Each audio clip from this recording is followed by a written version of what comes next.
Weekend বলতেই Friday আর Saturday. আসসালামু আলাইকুম এভরিওয়ান। এই ফ্রাইডেতে ঘরে বসে বোর হচ্ছিলাম, তাই ভাবলাম নতুন কি করা যায়।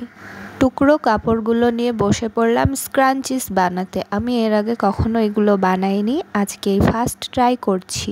ইউটিউব দেখে প্রথমে একটু শিখে নিয়েছিলাম, তারপর বসে পড়লাম তৈরি করতে।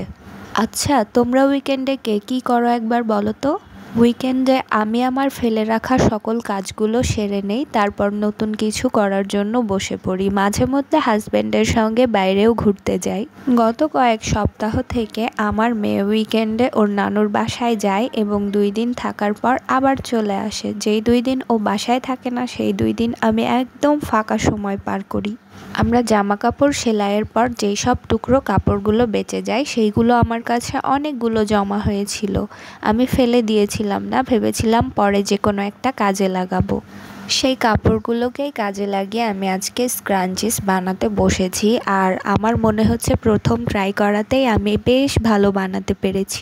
ভিডিওটা তোমাদের ভালো লাগলে অবশ্যই লাইক, কমেন্ট, শেয়ার করে দিও। আল্লাহ হাফেজ।